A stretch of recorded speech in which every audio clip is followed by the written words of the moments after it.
Welcome to the podcast, Giulio. Thank you. How are you today? I'm good, thank you. How are you? I'm well, thank you. So today we are talking real estate strategies and specifically in the sustainable real estate build world. And you've got 20 years of experience in that, Giulio, as I mentioned in the intro. And so we thought we'd also do some power slides to help us lead the conversation or help you lead the conversation. Yeah. And really, I wanted to focus on how do we approach our real estate strategies when we're talking about it in the context of sustainable builds and modern methods of construction, because it's not something that is new. It's been around for quite a long time. 30 odd years, if not longer. That's quite a while. And you've seen the good, the bad, and the never even got off the ground. Yeah, absolutely. And so it's a bit of a tricky area, but at the same time, I think if we have a framework in mind and we approach with some key headlines and kind of approach it strategically, that's what it is at the end of the day, then we've got a good chance of being able to see the bigger picture. And whether you are an investment firm or a legal firm or an investor, it's about identifying where your areas of risk are and thinking of ways of being able to tackle that effectively, and also being able to see all the factors come together, because you cannot view those in isolation. And I think one of the things we talked about last time was how if you separate all the various elements, then it's a recipe for failure. Yeah, absolutely. And I think also it's a really important place to start is actually, what does sustainability mean? Like, what is sustainable? What is a sustainable development? Because everybody, in one respect, has their own way of interpreting it. And if you take the council, for example, so if you're going in for planning permission and the council in their national policy was to break down what does a sustainable development, they break it down into three core areas. Economical. So is there evidence of long-term viability? Now that's under paragraph 11 of the NPPF, right? The National I love that you've Policy memorized Framework. that. Yeah. So like, where's that long-term viability of your scheme? The next one is social.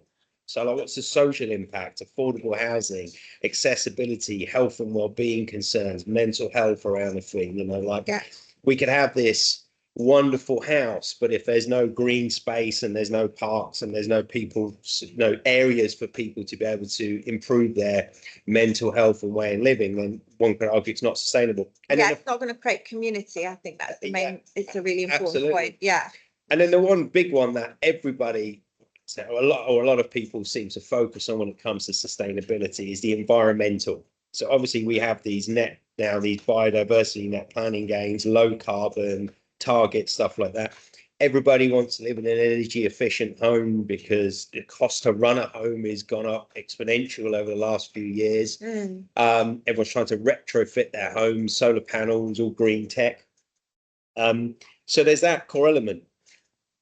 And if we're not careful, if we focus too much on one and we forget about the others, then one could argue that it's no longer a sustainable development. So, for example, if I was so focused on having these highly energy efficient homes, putting fabric first, solar panels, air source heat pumps, etc., or even going to passive house standard. A passive house, to achieve a house as passive house standard, in some cases can cost you up to 30% more to build that house than a normal house.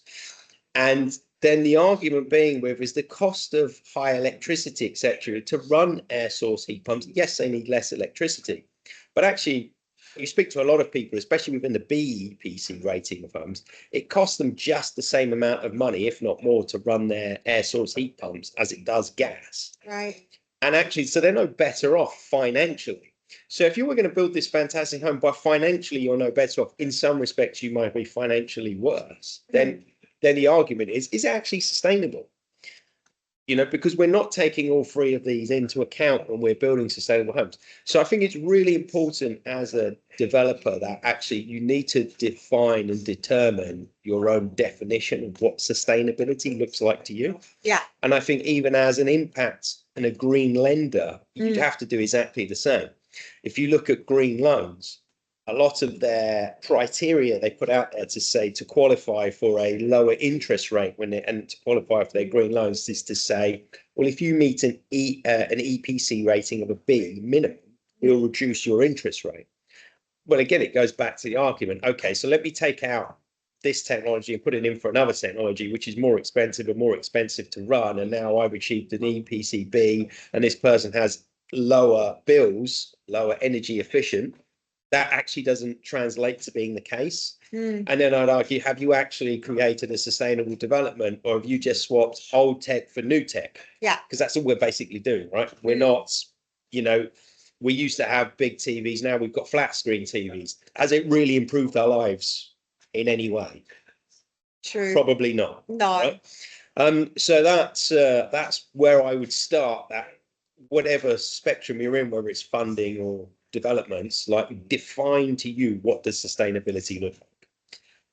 Great place to start, and you made some really important points, because ultimately for the consumer it's not just about being an eco warrior. Yeah, of course we all want to make the planet a better place for us to live in, but it's also got to make sense financially, and that motivates people. And ultimately, you know, if you're an independent builder just making your own house, then you might not care that much. But if we're talking real estate developments at a larger scale, it's got to make sense, and then the lending model's got to also tally up with that. So Absolutely. Stakeholders being the first headline, in the first place to start, identify your stakeholders and understand what each one wants in terms of their objectives, what their limitations are, and then you'll be able to see how they all interact together. Should we show some slides? Let's do I think it's a good idea. This is quite a long, complex topic, so I think we're going to help with a little bit of visual aids.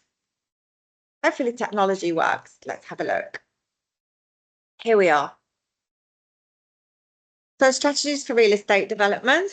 So as we say, identify your stakeholders. And the first thing we've got up there is your business goals. So put down your criteria for each of those stakeholders. And then we've got your regulations, your supply chain, and your lenders. And we're going to talk about each of those in more detail. But that's essentially a 4-step plan. The first one being understanding what you want to achieve. And then the others are essentially going to be the foundations for your development, or the main stakeholders that are going to either make or break your idea.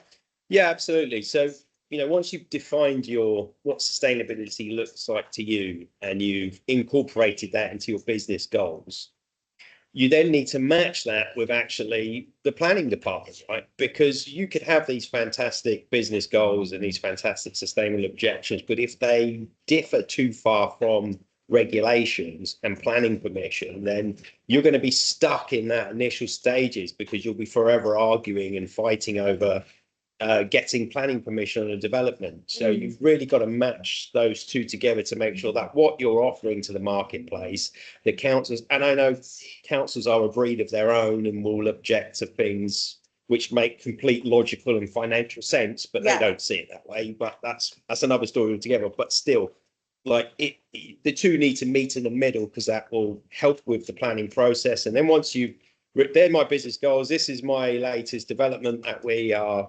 hopefully getting this X amount of units on for planning permission.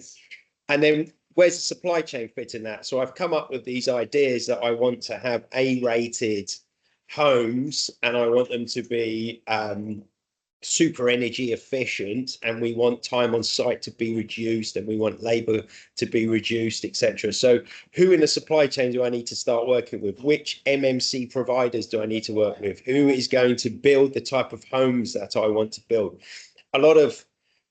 I've always said to a lot of developers when they sort of are going down the MMC route, it's like, yes, we have to be on the outside, has to be adaptable, because again, you've got planning regulations and they want this brick type, or they want this hanging tile, etc., or that sort of type of roof. So you can't be too standardized when you come into NSC. You can't, you know, like the big boys, for example, like Ilka and Top Hat and things that have all gone bust. It's because nobody wants 500 of the same house. Right. So I always say to a developer, look, the good thing with MSC is build your chassis. So your shell of the house, have that always the same. Basic So that, structure. so that can be standardized and moved to, and that also can then be moved to supply chain. So if one MMC developer goes, one MMC builder goes bust, you can then go to another one and use those same designs to carry on. And if you go for a panelized format rather than a volumetric format, that allows you to be flexible in terms of putting up with council regulations. So then you can change the facades, you can change the outside look and feel of it, but your energy efficient superstructure will always be the same. Yeah, box ticked. Exactly. So box ticked. And then, of course, once you've decided who that MMC supplier is, it's then making sure your lender is comfortable with their terms, because 9 times out of 10, they're going to want some kind of money up front, some kind of forward finance, something that they need to put into the factory before you'll get anything out, because they're usually small startup companies who don't have the liquidity of major companies. So therefore, you have to put a deposit down to build your units with these companies. And so you have to make sure you have a lender who's comfortable with that process and is also on board with the sustainability requirements. The sustainability requirements are the easy part, because most lenders are nowadays and becoming more and more for it. It's just, can you get them comfortable with the forward finance that is needed to upfront some of the deposit costs needed to build an MMC factory built home? Yeah, and that's a really good point, because ultimately, if you've done your research on your regulations, you've spoken to the council, yeah, you can be a bit more ambitious than what's expected of you from the council's perspective, but you need to align your goals with what's expected from you in terms of planning permissions and other bureaucracies, if I can call them that, and you understand your supply chain. Then ideally, when you approach your lender, you're approaching them with a ready set of headlines that you've investigated, that you can say, look, actually, we've done our homework and we've run a pretty tight ship in terms of understanding who our stakeholders are and what our key risks are and how we're going to make it all work together. So hopefully it should be a tick box exercise there again as well. Absolutely. And you should be engaging all these parties pre-planning, because seldom does it work, and believe me, I've tried to take a design that already has planning permission and get someone in a factory to build it. It very well, there'll always be something within that design which was not designed for factory environment. Like it might have a certain hip on the roof which you just can't do, or it might have a certain gable end wall which you just can't do.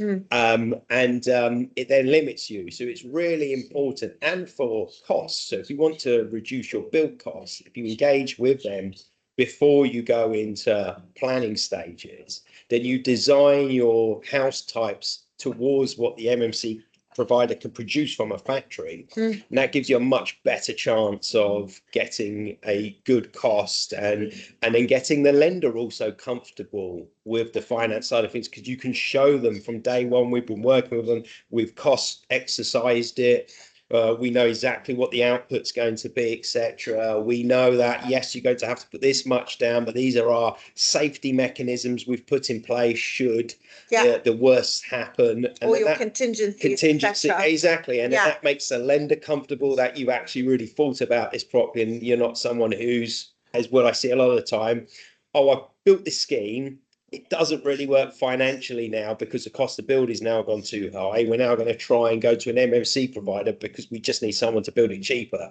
And never is it cheaper, because there'll be something that comes out the woodwork that you didn't imagine, or they didn't foresee.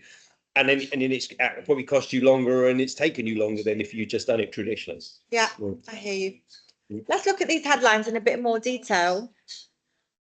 Thinking about regulations, I think we've talked about it from a planning perspective, and I think that's fair enough, and that's the first thing that comes to mind.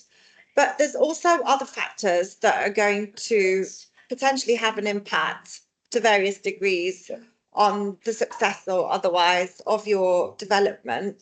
And I've identified 3 of them here. First of all, what kind of financial products are available to you on the market, And then, of course, net zero targets and building regulations and energy prices, because that can really shift the costings and the outcome of what you do. So maybe talk us through those in a little bit more detail. And I'm not saying, by the way, that there's necessarily solutions to these ones that I've identified here, but I think, again, it's not necessarily saying, okay, I can find a answer to these problems, but more about identifying them as risks, keeping them in mind so that you can be adaptable in the future if you need to address them, and you can risk weight them and just be mindful of them, and you can take account of them when you're having those conversations with the stakeholders as well. Yeah, absolutely. So as you said, I mean, like, property development in itself is all about managing risks.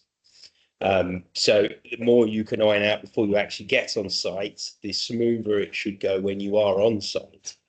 So if we were to look at the financial product side of things, we are becoming more and more fortunate that more and more lenders are open and are producing impact sustainable funds specifically designed for, again, not just energy efficient homes, but building what they would classify as a sustainable development. Which does mean lower interest rates, more funding availabilities. You know, to name a few, we've got Homes England heavily involved in that side of things. They have, I think they've done the Greener Alliance Fund, which is part of Octopus Lending. They are offering, again, fabric first approach, sustainable homes. There are other big levels. Close Brothers now have one. A lot of smaller lenders now have one. They're very open to it. But again, that part's not so much to worry about. It's about when you engage the MMC provider, it's how much finance do they require up front before they start working on your project? Yeah. And how much of that upfront finance, or forward finance as they call it, is your lender comfortable with putting down on the table? Some lenders, depending on it, can be 100% comfortable.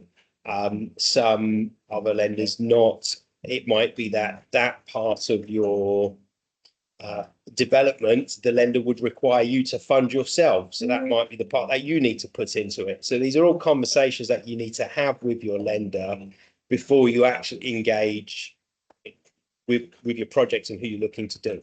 And it may be that actually your source of finance comes from various different places, but we'll talk about that in a bit more detail. I really wanted to focus on energy prices and the impact that could have, and in terms of net zero targets as well. Yeah, absolutely. I mean, I guess this is a bit of sort of a red herring, in my opinion. It's because we have these net zero building targets where we're trying to get to minimum B EPC rating. The building regs have changed now in terms of retrofit for landlords, and new builds all need to achieve, and it's still a C to achieve a new build, but it's got a lot harder now to achieve a C than it did a couple of years ago with the new building regs. It requires more insulation, and it's going to get harder and harder because the changes are, I think, coming into effect until 2030 or 35 or somewhere around about then. So they're going to keep getting more and more difficult to build energy efficient homes, but which means it's going to get more and more expensive to build energy efficient homes. So if we're talking about an energy efficient home that's supposed to save someone X amount of pounds on a life cycle of living in the building, well, if that home is 30-40% more expensive to build, are they really going to recruit that money over the lifetime of their living in the house? Most people on average live in their homes 10 years and then they move on to bigger homes, their family grows. So if you're having to, if you're really in that home for that long, are you really going to benefit from energy efficiency of that home to what it would actually cost you to incorporate? Now the argument could be, well, in a new build setting, does it include a premium buying home? Yes, it might not include a premium to consumer buying home, but it affects the consumer in the sense that if a home becomes more expensive to build, there are less available on the marketplace, and it drives the house prices up. So in my opinion, it sort of just has a negative effect all the way around. There's not. That's why I say it's a bit of a red herring, because again, if you speak to people who currently have what would they classify as a B-rated home. They run an air source heat pump, they've got PV panels, battery storage, and no gas. They will tell you that it's more expensive to run their house in this country using just electric and not having gas in their house. So, you know, again, how sustainable is that? If it, yes, I might have this energy efficient home, I might not be putting so much CO2 into the environment, but it's costing me a lot more money to do that. Yeah. So again, the argument is that actually a sustainable home, and I think that's a key that we need to look at when we're building things like how does that fit in together? Yeah, absolutely. Speaking of which, we mentioned earlier that you're not always necessarily going to get all your money up front. Yeah. But we've seen quite a lot happening in the market in terms of green financing products. And I think a combination of bonds, loans, and equity. And certainly I think equity will be one that would finance the upfront payments, whether that's 10 or 20% of your loan to value, which you then can top up with loans. Yeah.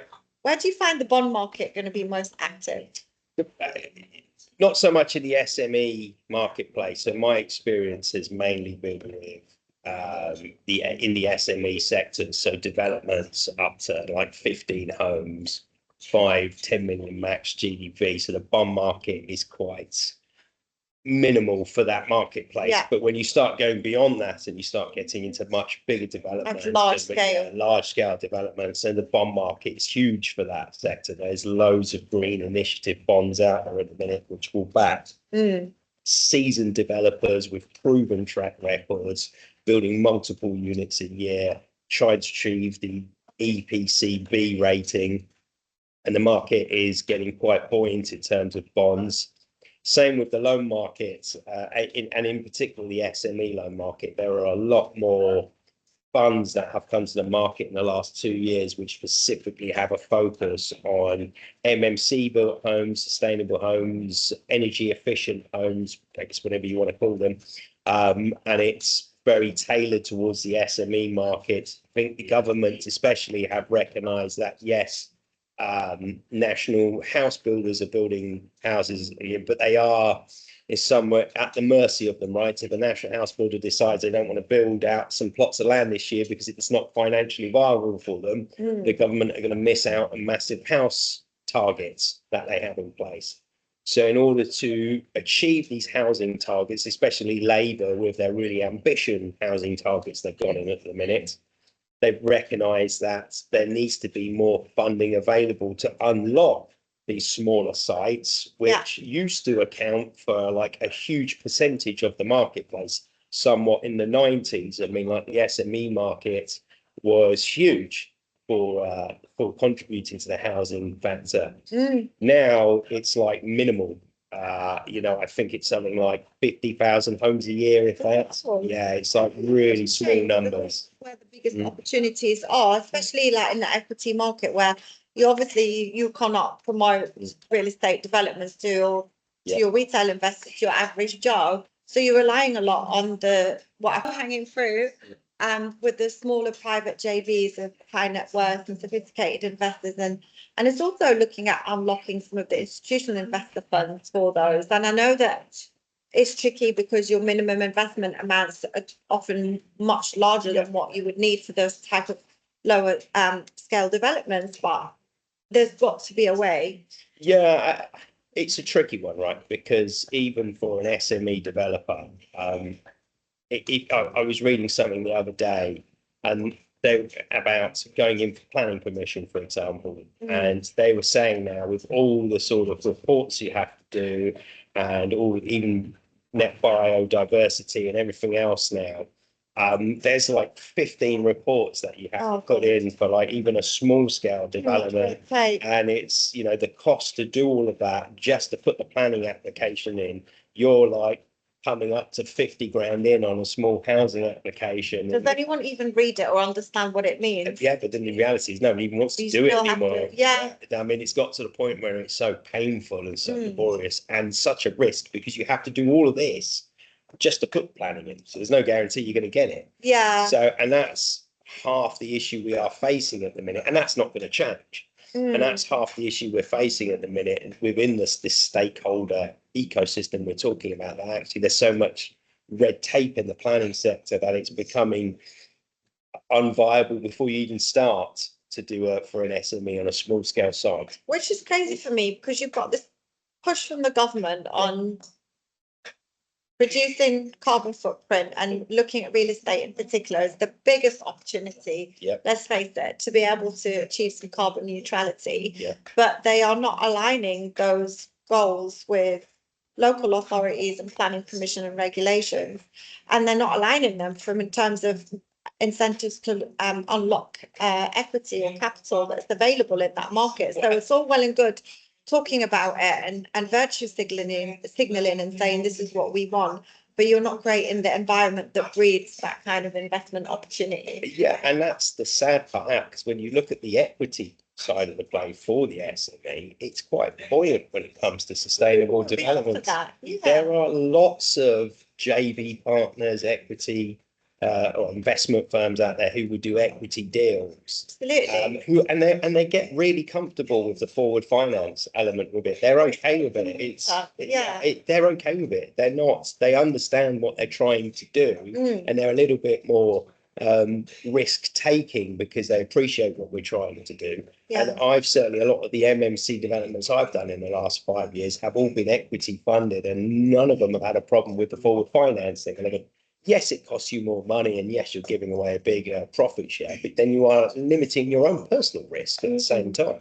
And that's the great thing. But again, it's a frustrating thing because actually, like the sites becoming few and far between. It's honestly such a shame because again, I think it's another opportunity miss in terms of opportunistic real estate developments and social housing and things that are more focused. Environmental is what it is, but it's more on the social side of it as well. We need to find a way. Okay, talking about the wider implications that we need to consider, including the supply chain, which we touched on earlier. So this is like the third layer. So we started off talking about setting your goals, identifying your stakeholders, understanding what each one wants, and ensuring that there's a level of pre-engagement so that you are not working on assumptions, and in particular when you go in for planning and when you're making your loan applications. We talked about the other factors that kind of pertain to regulations and the financing options, which I think are there and available. We just need to align them with the planning and the other regulations that have, that stifle them in some ways. Now we're talking supply chain. So if we delve a lot more into supply chain for a minute and we focus on the MMC marketplace, so what do we need to be considering when considering an MMC provider for any sites we're looking at? Well, the first thing we always need to look at, which can sometimes be a bit of an oversight, is the landscape that you're working with, in particular the access, etc. A lot of houses that are built in factories, even if they're panelized, they're obviously massive, huge units that need to come on the back of Arctic lorries and will need cranes to put them into place. So if you straight away have got access issues on the site that you're working to, you're going to have a lot of trouble getting those units into place, which then means higher cost, higher risk, more problems on site, etc. So really got to start looking at your landscape and going, right, what am I working with here, and what can I realistically do on this site? So long and winding roads in the countryside of Wales, definitely not an option. Absolutely. You're going to call an Arctic lorry and it's going to get stuck halfway through it. God, be a nightmare. And that's the time in the morning when you need them. I don't think they could get through half the roads there. And that's the reality, right? And asking the MMC provider, because I've been caught out by an MMC provider before, I won't mention their name, but they didn't come and do a site visit to one of the sites, even though I kept saying to them, come and do a site visit, assess the site, make sure you can access it. At the time when they were producing the panels or delivering the panels, they were putting them on small 10-ton trucks. And then that changed halfway through. We were working with them to Arctic lorries, which they didn't tell us. The guy who was working for the company, who was doing the delivery on the smaller truck, said, we don't need to come to site as long as what did he say? A vehicle the size of a bin vehicle can get through. That's helpful. We can get through a bin lorry. It's a bit like the finger in the air. Yeah. So then, and as much as I kept pushing and pushing, they didn't bother. And then, of course, when it came to delivery of the panels, everything had changed there. They were bringing Arctic lorries to the site, and we managed to get through it. But fortunately, all the surrounding land was owned by the council because they absolutely destroyed it with Arctic lorries and things. They drove up and down it, through it, and absolutely wrecked the whole surrounding area. So that's really important. Suitability of landscape because we look at the US model, right, and we look and Australia, and we sort of start to look at these guys do volumetric really well, and I'm like, because they've got a huge amount of space to deliver a big truck of a house on top. We just don't have the capabilities to do that, and that's why I think volumetric has really struggled in our country, because we don't have the landscape. Yeah. And that's why I would say, look at your landscape. What are you working with? And then you go from there, you can decide what system is best for that side of things. Then that takes you on to supply, and goes back to the original question of who can supply what that can match your landscape, what credentials that they have, what accreditations that they have, what history do they have of being able to deliver on similar sites. That's really crucial. What team do they have? One big thing I've realized with a lot of MMC providers is a lot of them didn't come from construction backgrounds. So they're great at working out how to build something in a factory, but they have no on-site knowledge. Right. So if something goes wrong on site, they're like a deer caught in the headlights. And then that falls on you as the site owner or the developer to try and figure it out. So it's really crucial to find what on-site experience, what construction experience do they have on their team, and what problems have they faced and other things that they've overcome. Yeah. So that's a sort of big one. And then obviously making sure you've got all the right credentials and accreditations, which your lender's going to need, and your building control's going to need, and your warranty provider's going to need. Because if you don't have that, then you're not going to get any lending on it, you're not going to sell it. That would be the biggest part of the due diligence process, actually. And where I've worked with clients before in that space, the be all and end all has been the factory itself. Yeah. Absolutely. Where they're based, what their capacity is in terms of building to the size and scale of your development, and the communication and the knowledge between the factory and the developer as well. Absolutely key. Absolutely. I've done development in the southeast of England, and we had to get the MMC provider to come from the northeast of England, and it took a day just to get the panels to come from there to there. So and you have to account for all of that in the time frame, and all the people coming from over there, the cost to bring them all down, and etc. So there's all that to consider. And then you can then start looking at the technology element, which goes back to your sustainability goals. How are they building the house, or what do you want the house to be built out of? Everybody has a preference. The most popular one at the minute is light gauge steel frames, really sort of robust, energy efficient, really good solid insulation, can be built in a factory, easily transported to site. The natural one that we've used for years is timber frame, SIPS panel. It's an argument that timber frame isn't really even MMC anymore because it's been along for so long. I've done a lot of stuff out of ICF, which is insulated concrete homes, which you pour concrete in the middle and you get a real solid, energy efficient wall. And I've built lots of houses using that technology. It's really quick, easy technology. Yes, it's a wet trade on site, but if you sort of know what you're doing, it's really quick, efficient, and there's no forward financing actually with ICF if you get the right contractor involved. Okay. So I favoured that method. And then lastly is capacity. And this is a really sort of crucial one to manage your own risk. I would never recommend putting all your eggs in one basket. I mean, okay, it's different if you've maybe got a site of you're building 1 to 3 homes. one factory would probably deal with that.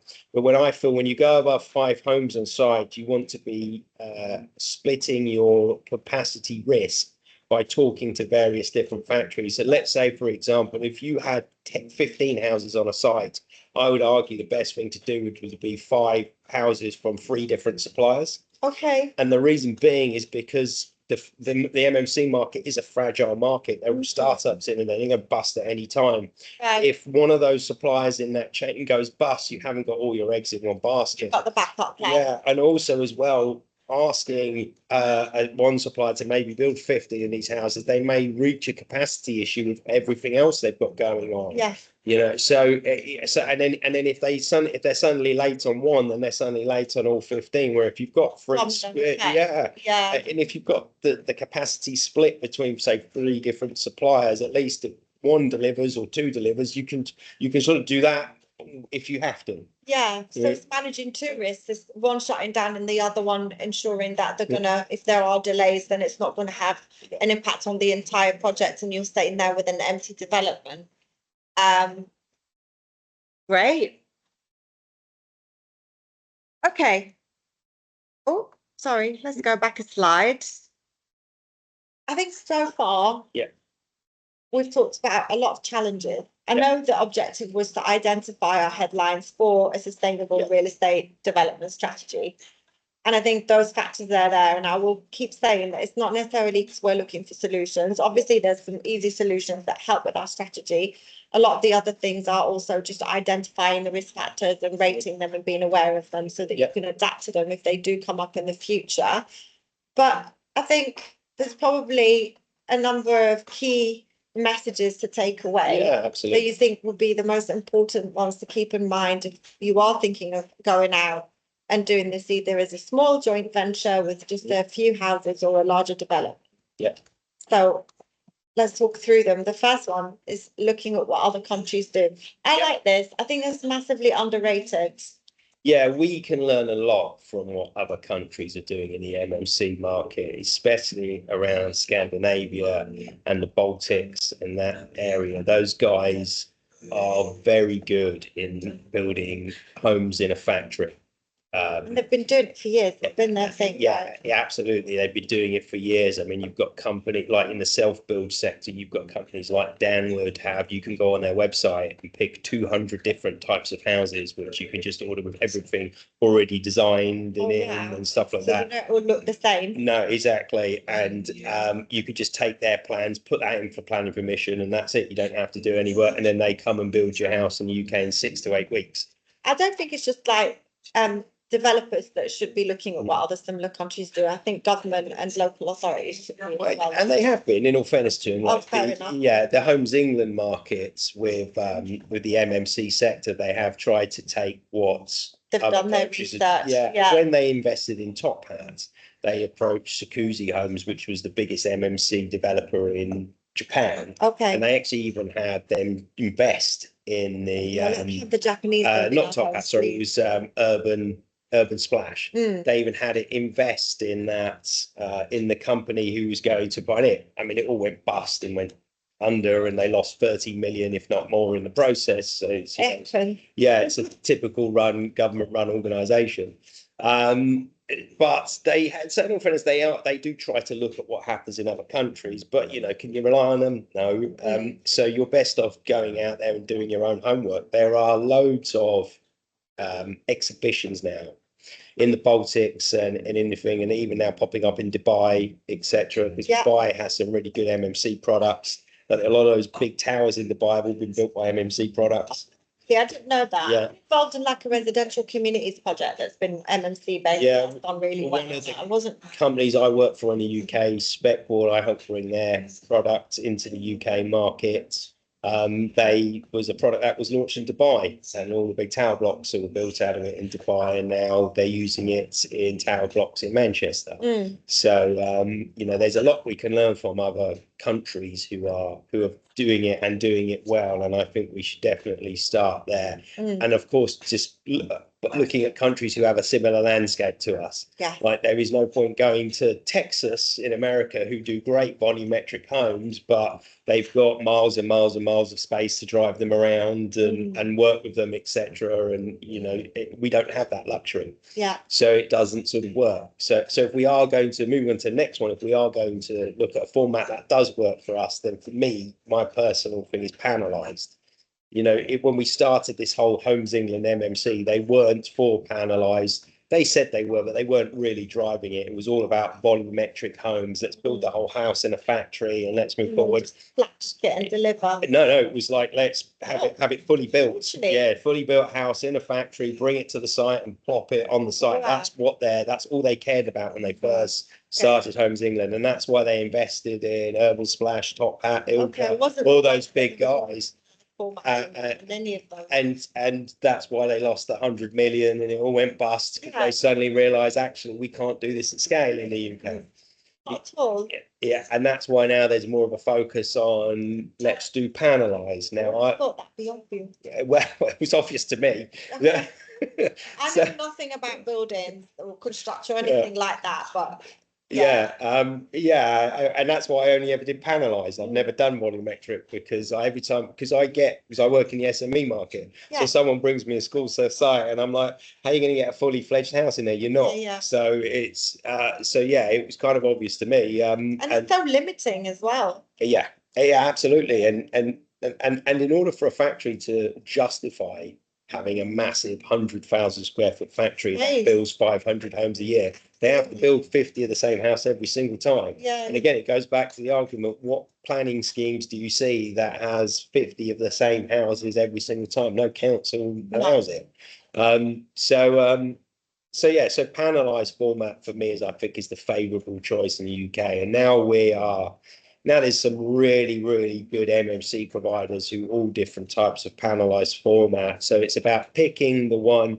I guess it's about, again, looking at everything within your supply chain. It's like, because the MMC provider is one of the site. Yeah. So you've got multiple other people involved in the site who will build the house. So it's about looking at who's in your site within your supply chain and then seeing the system that ticks all the other boxes. Can it tick within your supply chain? Like, I work with an installer who all he does is ICF installation. And if I do ICF installation, I'd sort of go with him and what he does, because he's done it all the time and he's a real professional in it and he knows all the pros and cons, etc.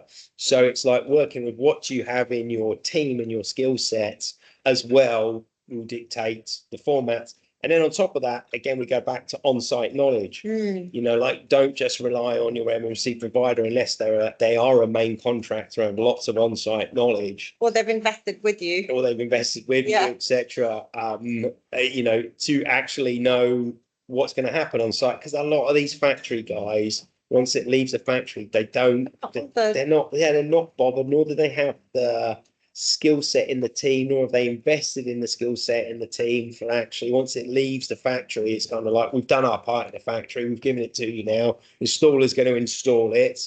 And then and all the warranties in the world written down on a piece of paper, they're not worth that paper they're written. And then it's a solution to the issue. Absolutely. And then it becomes a classic argument of someone builds it, someone else installs it, and it's someone else's fault. The guy who installed it says it's the guy who built it, and the guy who built it says it's the guy who installed it, and you never get anywhere arguing about it, when actually if you've got a really decent on-site project manager who's looking after everything, keep an eye on everybody, they almost can foresee a lot of these issues and they can find solutions. And again, it goes back to not having all your eggs in one basket. And it's the fundamentals, right, of any sort of, even we talk about how MMC revolutionizes construction, and you're absolutely right, it has. But that doesn't mean we lack the fundamentals. It doesn't mean we should lack a good site manager. It doesn't mean we should lack a good project manager, etc. They're the fundamentals that any company needs, because this can easily go wrong.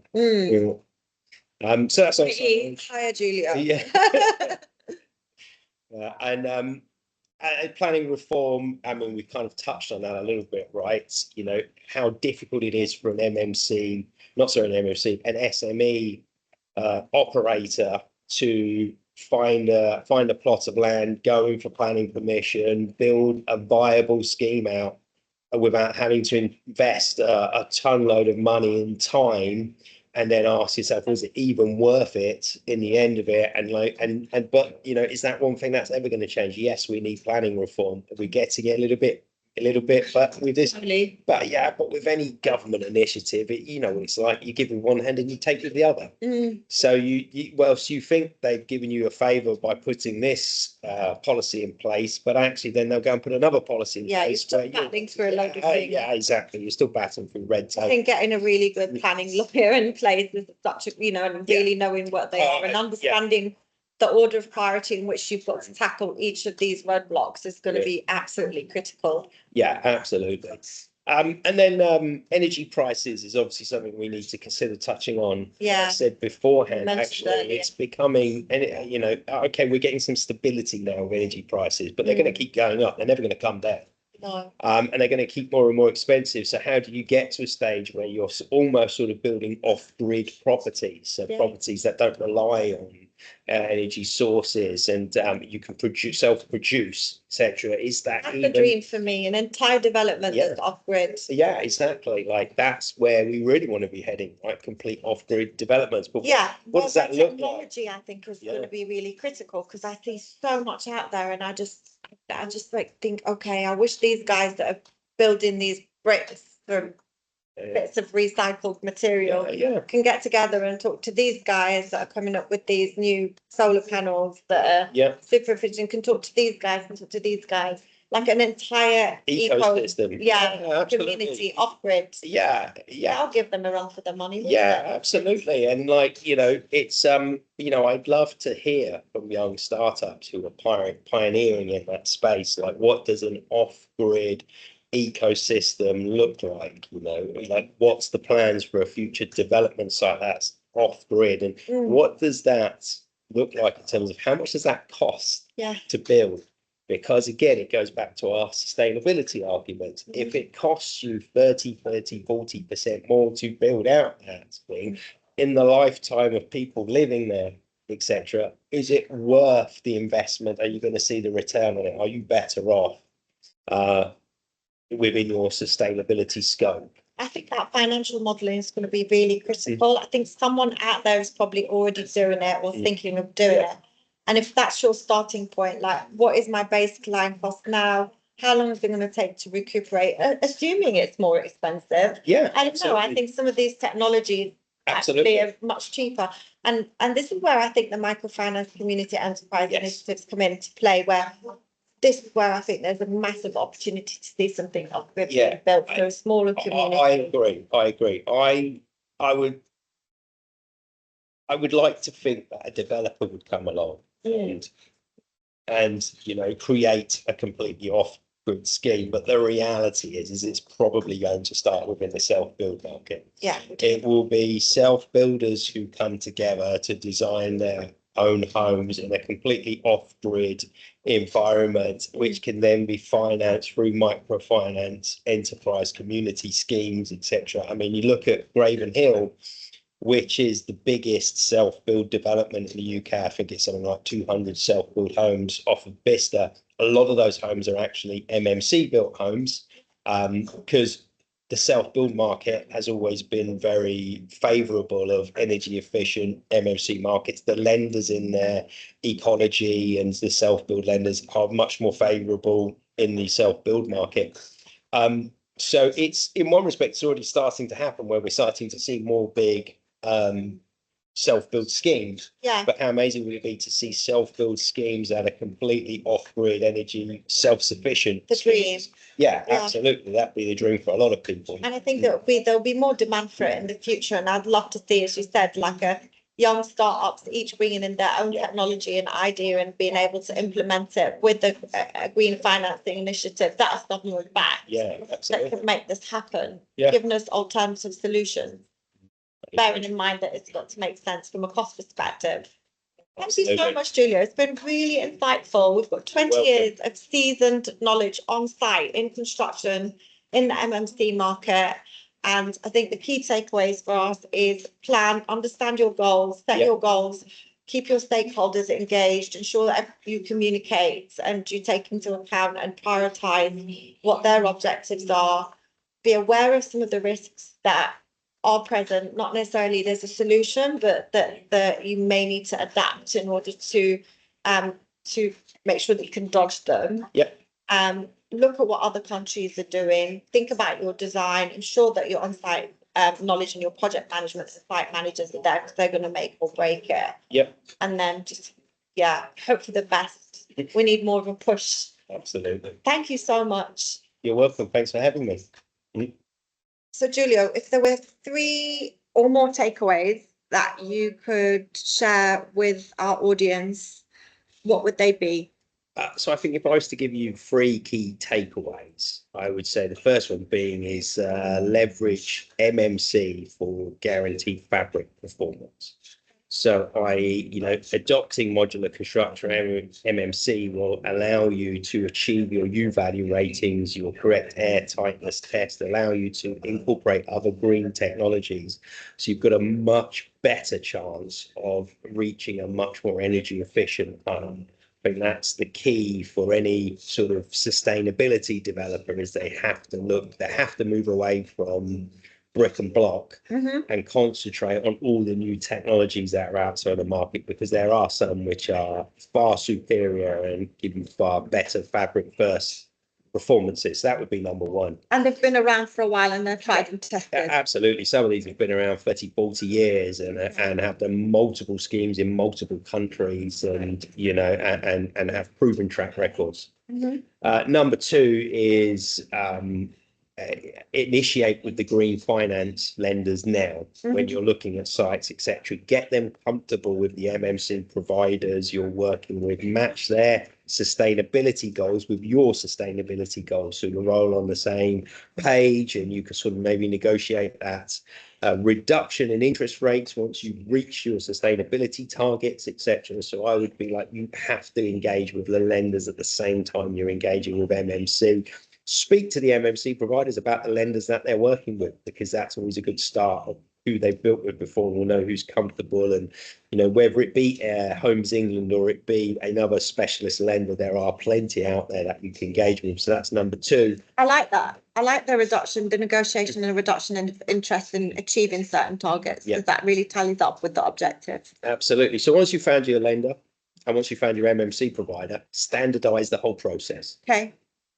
So standardize everything from the building control to the warranties. You get all those boxes ticked. Then that allows you to scale. So have a standard house model type sashi that you would build in that factory that could be taken from that factory and replicated to any other factory as well. So that doesn't mean that the look and feel of it has to be the same. We're talking about the structure and foundations. The superstructure and the foundations always remain the same. And then that allows you to sort of de-risk some of the design, de-risk some of the processes. You have a standardized format that you can always take from any factory to any other factory, etc. And then you keep knocking out, a bit like a chassis of a car. It can all be built the same and put together the same way. And then you can put whatever you want on the outside of it. Aesthetically, you could make it to your taste. Absolutely. So I would say they are the 3 key takeaways I would adopt into what I've certainly been doing, especially over the last 10 years.